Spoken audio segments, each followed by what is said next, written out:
kamatayan. Kung titingnan po natin sa banal na kasulatan, mayroong kamatayan sapagkat mayroong buhay. Mayroong buhay, kaya mayroong kamatayan. No? At ayon sa banal na kasulatan, ayon po sa isang aklat na ating nabasa, ang sabi niya, life has an arrival and departure. Ang buhay din natin ay mayroong pagdating at mayroong pag-alis. No? Alam niyo kung minsan sa buhay natin, kapag dumating ang panahon na may isang bisita tayong dumating, ay natutuwa po tayo. Ngunit sa pag-alis dito ay nalulungkot po tayo. Ang sabi naman ni Apostol Pablo, we are only the alien of this world. Tayo ay alien lang. Hindi tayo taga dito sa sanlibutan, but taga doon tayo sa langit. At ang tunay nating tahanan ay nasa langit.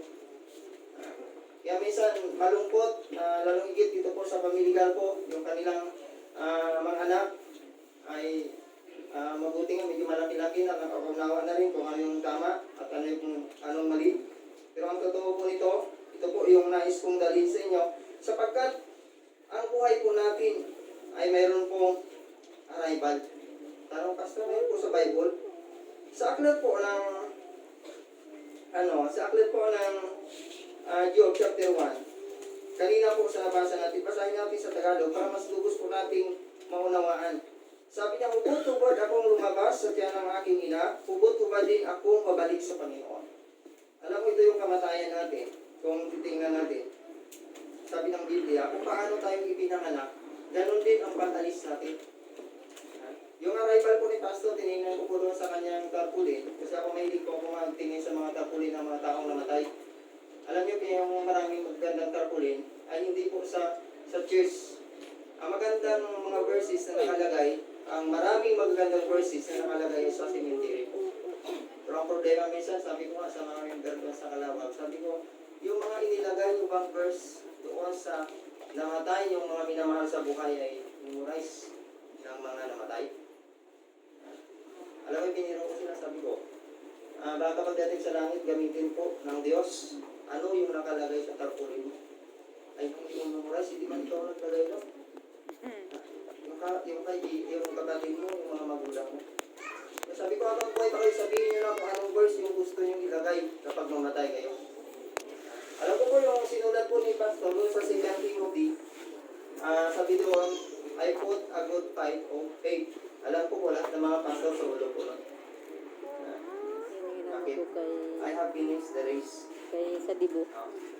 Sa Tagalog sabi niya, naghihintay ako ng mga reward ng Diyos na ibibigay sa amin. Kasi kung titingnan po natin, Si Lord ang magbibigay ng mabubuting reward. Pero kung basahin po natin yung Romans, Siya rin magbibigay ng magandang sabi niya, ang lakad. Diyos ay gumagawa Yan. para sa ipabubuti ng mga taong umiibig sa Kanya. Amen. Kaya ako naniniwala Amen. po doon. Hallelujah. Masakit man sa pamilya, galpo. Pero ito po ay sa ikabubuti ni Pastor. Sabi nga ni Pastor, Pastor, tama na yung kalapuan niyo kasi ako nakatulog niya ako pag magpunta ako ng Puerto. Nakatulog ko ako minsan niya sa bahay nila. Grabe, alas-dos pa lang, gising na sila, trabaho. Ito po yung ginagawa nila. Sabi ko, grabe si Pastor, sipag talaga. Sabi naman ng iba, sabi ko, Pastor, magpahinga na naman kasi malalaki ng mga anak mo. Okay na rin yung buhay niyo. Sabi ni Pastor, pahinga lang ako kung patay na ako. Sometimes, diba, iniisip ko yung kasi yung sa Bible, word is spirit. No? Yung salita natin, spirit po. No? Ayan, si Pastor, namahinga na. Pero sa kanya, para sa kanya po ito ay malaking pakinabang sapagkat siya po ay anak ng Diyos. Amen. Yun po ang isang bagay na pakinabang po sa kanya. Sa buhay po natin sa mundong ito, sabi nga ng isang speaker na narinig ko, kasi pag doon sa Kalawag, mayroong namamatay. Grabe ng trabaho, no, na ibinibigay ng Diyos. Sabi niya yung kamatayan daw, ito ay reunion. Tama naman. Kaya tingnan nyo, hindi maipon yung ganitong kadaming mga tao kung sa ibang okasyon. Hindi rin maipon ang ating mga pamilya sa ganitong kadaming mga pamilya natin sa malayong lugar kung hindi po sa ganitong sitwasyon. Reunion din po yung kamatayan. Kasi ito na yung araw, yung huling araw na makikita po natin si Pastor Garpo sa kanyang mukha na makikita po natin. Kaya nga mayroon tayong huling tingin o huling sulyap mamaya. Bakit? Kasi ito na yung panahon na huli po natin siya makikita. Pagkatapos na siya po ay madala sa huling hantungan, ang maiiwan po sa atin ay tanging mga alaala na lamang. Kaya masakit po. Hindi masakit na nakikita po natin na nandito siya, pero mas masakit na siya po ay mag-depart na. Aalis na. Pero ang tingnan po natin sa Biblia, sabi niya, kung naniwala tayo, sabi niya, naniwala kayo na sa Jesus ay muling namatay at muling nabuhay, kayo ding mamamatay kay Kristo ay bubuhayin na maguli. Amen. Kasama pa rin tayo sa langit. Amen. I-assure lang natin na tayo po ay tumanggap kay Kristo at totoong Kristiyano at mananampalataya. Para kung saan pupunta si Pastor at ating pamilya, Ay, sorry po. kapag tayo po ay tawagin ng Diyos, hindi po tayo pupunta. Ang buhay po natin sa mundo, ayon po sa research ko, ay mayroon po tayong life for the past. Alam niyo yung life for the past? Yung ipinanganak po si Pastor Gal po, ilang taon siya bago kinuha ng Panginoon. 54. No? 54, tama? Kasi November 28, 1969. 51. Ha? 51. 51, no? And then, kinuha po siya ng Panginoon February 11, 2021. 51 years. You see? No? Bata pa na ako sa ilang buka. No?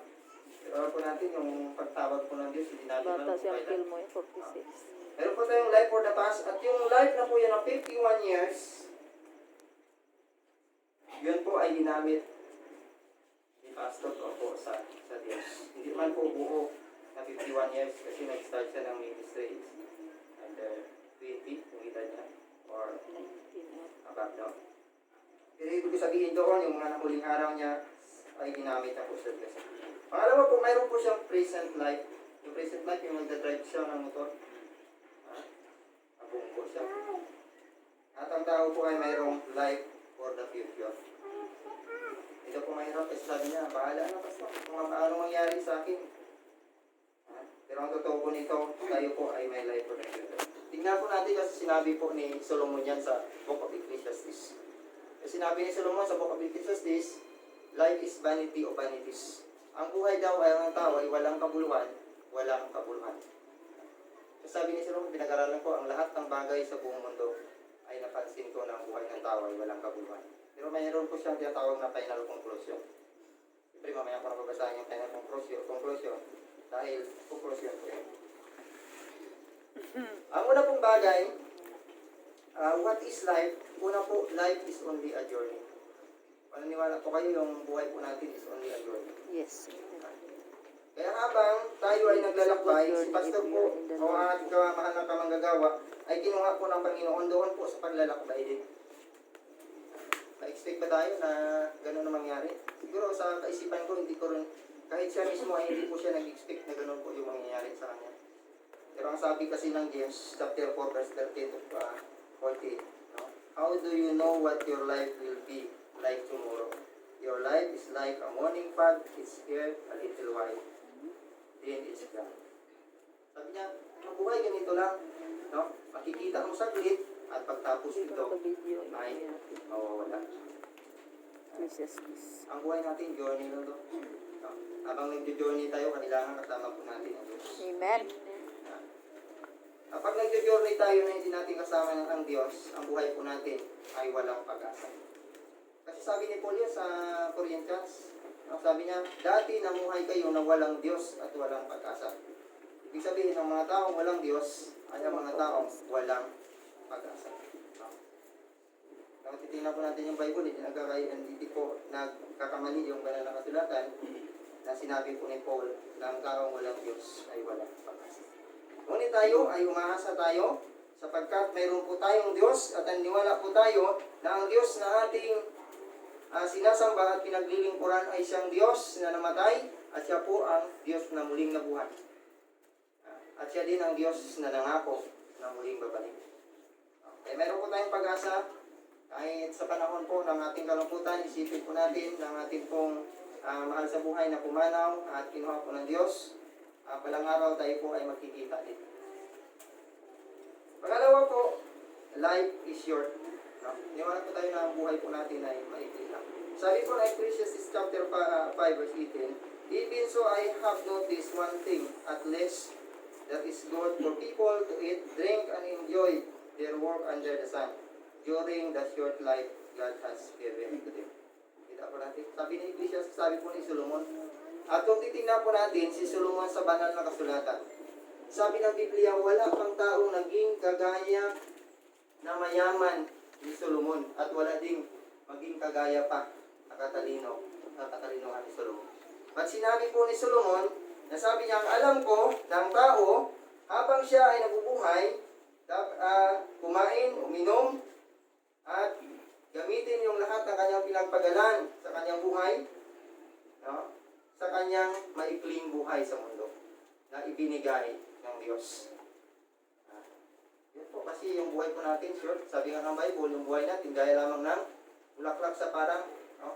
Makikita natin ngayon, napakaganda ng bulaklak at pagdakay, ito po ay natutuyo at bumabalik sa lupa. Sure lang po yung buhay natin, hindi pulong. Alam niyo, sa TV, kung makikita po natin, mayroong mga mayroong mga pinapalabas yan na yung bata, lumabas sa tiyan ng kanya nanay, pag ganon, pag bagsak doon po sa cemetery. At nakasabi po doon, nakalagay po doon, life is short. Ano po gagawin natin sa buhay po na ito? Na buhay, isang buhay na maikli. Sabi nga kung babasahin po natin, Ecclesiastes chapter 5, chapter 12, sabi niya, ang buhay na ito ay buhay na magulo. Bakit magulo? Pastor siguro, kung sabi niya, gusto ko lang magpahinga. Kasi ang pagod na magtrabaho, pero wala tayong magawa, dahil meron tayong pamilya. Meron tayong pumayod, kumita, para masuportahan ang pangangailangan po ng pamilya. Pero alam ko po, yung pagkatawag ng Diyos sa kanya, ito po ay para sa kanya po. Pangatlo po, yung pangkahabahin po, yung salita ng Diyos. Ito po yung pinaka bagay na dapat po nating malaman. Pangatlo po, life is only God knows. Alam niyo, kung titingnan natin, hindi naman natin alam yan. Sino ba nag-expect na yan po ay mangyayari? Pero nangyayari po. At ang buhay natin, hindi po natin alam kung kailan tayo kukunin ng Diyos. Amen. Only God knows. Hindi naman tayo kagaya kay Sikaya na si Sikaya sa Banal na Kasulatan sa Old Testament. Sinabi ni Isaiah na siya ay mamamatay. Nanalangin sa Isaiah, dinagdagan ng Diyos 15 years yung kanyang buhay. Ay sa atin, hindi naman natin alam. Sabi kasi ng James, no? Chapter 4, hindi natin alam ang mangyayari sa atin sa araw ng bukas. Only God knows. Ang Diyos lang ang nakakaalam ng mga bagay. Pero ito po yung dapat nating malaman. Yung sinabi po ng Psalms. Para po sa mga conclusion na verse na dapat po natin tandaan habang po tayo ay naglilingkod sa Diyos. Alam po ba natin na tayong lahat ay meron na pong nakalaang panahon sa buhay ng bawat isa? Kung natin sabihin, ako bata ka, mas matagal ako mamatay kasi ikaw matanda ka. Sa amin po, mayroon pong matanda doon na parang mamatay na. Sabi ko ng iba, ay ang tigulang ito, si Long Bukay, siya na lang talago, wala ka pero matay na siya. Alam niyo, nagsalita ko, una pang namatay. Kasi God, sabi niya doon, life is only God. Ang Diyos lang ang nakakaalam po ng buhay natin. Kasi ito po ang sabi ng Psalms, kahit mamatay ka lang, ayaw pa, hindi pa panahon mo, hindi pa ka mamamatay. Sabi po ng Psalms 139, verse 16, ako yung nakita na hindi pa man sumisilang. Tanda po natin sinabi ng Bible. Sabi niya, Panginoon, sabi po ni David, ako ay yun ang nakita nang hindi pa ako sumisilang. Ang pangalawa pong sinabi niya, ito po, batid mo kung ilang taon ang haba ng aking buhay. You see? Kaya ngayon mga kapatid sa Panginoon, ikaw, ako, tayong lahat, hindi po natin alam kung kailan yung buhay natin. Ang Diyos lang ang nakakaalam.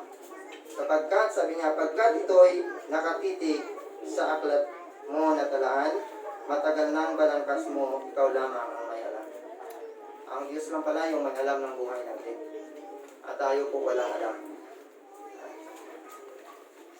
Nakapagtakbo natin dyan, ngayon, okay pa tayo? Pag kinabukasan pala, namatay na tayo, pinumapagpunta.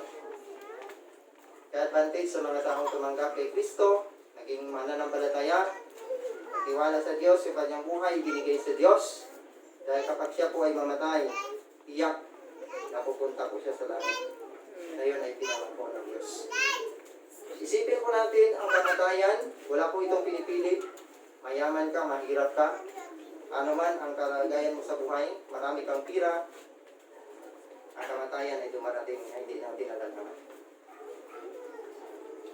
Kaya meron ako isang deliberate na nabasa. May isang doktor of medicine sa US na nag-aral kung paano po mapigil ang kamatayan ng tao. Pero alam niyo yung sabi po ng doktor na ito. Sa mahabang pag-aaral namin bilang mga doktor kung paano tugunin ang kamatayan ng tao, ay wala kaming gamot na natagpuan para pigilin ang kamatayan. Sinabi ng Bible sa Hebrew chapter 9 verse 27, "For it is appointed unto man once to die, and after that the judgment." You see? Inappoint na yan sa tao. Inappoint na ng Diyos sa iyo, sa akin, sa ating lahat na tayo po ay mamatay. At doon tayo pupunta. Pero awit sabi niya yung kamatayan, sigurado na, ang kaligtasan mo, siguro na pala. Yan po yung mahalaga. Yes, amen. Sa panahon po natin ngayon. Kasi yung life mo, vanity o vanities yan. Walang kabuluhan, walang kabuluhan. Baka sabihin mo ako, marami akong pira, marami akong sasakyan, maaga at yung pamumuhay ko. Ay hindi po yun assurance ng katiyakan na balang araw ay mapipigilan po natin ang kamatayan. Tandaan po natin na ang kamatayan, ito po ay itinakda ng Diyos sa atin. Ito po ang sinabi ng Job chapter 1 verse 21, "Ubod hubad akong lumabas sa tiyan ng aking ina, ubod hubad din akong babalik sa Panginoon. Ang Diyos ang nagbigay, ang Diyos din ang kukuha nito." Ang tinutukoy po ni Job dito, hindi lang ang mga bagay na kinuha ng Diyos sa kanya, maging ang kanyang buhay. Kaya kung titingnan po natin sa banal na kasulatan, ang buhay po natin, isang buhay na walang kabuluhan, kung ang buhay po natin ay hindi natin inilaan sa Diyos. Ngunit ito po yung final conclusion ni Solomon doon po sa kanyang sinabi. Sa Ecclesiastes chapter 12 verse 13, "That's the whole story, and now is my final conclusion." Ito po yung final conclusion po ni Solomon. Sabi niya, "For God, and obey His commands, for this is everyone's duty. God will judge us for everything we do, including every secret thing, whether good or bad." Ito po yung bagay na dapat po nating tandaan. Na tayo po ay hindi lang tayo mayroong life for the past, mayroon tayong present life, mayroon po tayong tinatawag na future life sa buhay. Na ito po, pagkatapos ng kamatayan, nakaharap po tayo sa Diyos, at anumang bagay na ginawa natin, mabuti man ito o masama, ay ipagbibigay sulit po natin. Pagdating na tayo po ay tawagin ng Diyos. Kaya ngayong umaga, ang nais po ng Diyos, sabi po ng Biblia, "Now is the day of salvation, and tomorrow is glory." Ngayon na ang araw ng kaligtasan. Ay sino pang hindi tumanggap sa Panginoon bilang Panginoon at tagapagligtas, ano mang kalagayan natin sa buhay, mayaman man tayo, mahirap man tayo, may pinag-aralan man tayo, wala tayong pinag-aralan, ang mahalagang bagay, na pinakamahalagang bagay, tanggapin mo sa Jesus sa iyong puso. Mukhang pagdating, ang pagkatawag ng Diyos ay hindi natin inasahan, pupunta tayo sa langit, kasi ang ipinangako po ng Diyos. Tayo po ay manalangin. Yes, God. Mapagpala at pangabagi namin Diyos na amin pong pinaglilingkuran at sinasamba. Nagpapasalamat po kami sa iyo pong mga salita ngayong hapon na sa patuloy o Diyos na nagpapaunawa sa amin sa mga bagay. Upang ang aming buhay o Diyos na walang pag-asa ay mabigyan ng pag-asa sa pamagitan po o Diyos na iyong mga salita.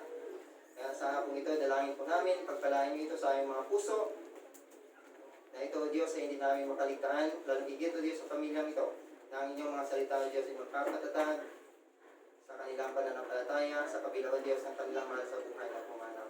Maasa po kami, patuloy na kami patubayan, at patuloy sa ingatan sa mga sunod na gawain ngayong hapon. Sa pangalan ni Jesus, we pray. Amen.